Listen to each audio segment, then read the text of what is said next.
আসলে আমি কিছু কথা বলতে চাই। কেন কথা বলতেছে জানেন? একটা নারী কি ভালোবাসে আপনি আপনার বিবেককে প্রশ্ন করুন, আর আমার কথাটি যুক্তিতে আছে। একটা নারী প্রথম ভালোবাসে সুন্দর চেহারা, দ্বিতীয় নম্বরে টাকা। টাকা সবাই ভালোবাসে, আমিও টাকা ভালোবাসি।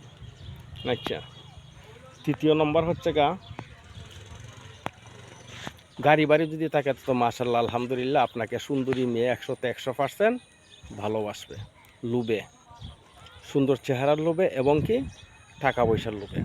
আর টাকা পয়সা সুন্দর চেহারা যদি আপনার না থাকে, কোনো সুন্দরী মেয়ে আপনাকে ভালোবাসবে না।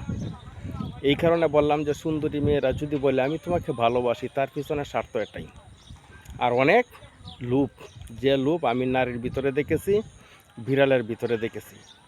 আমার কথাটি স্মরণ রাখবেন। এর জন্য দায়ী কিন্তু এই মেয়ের মা বাবা।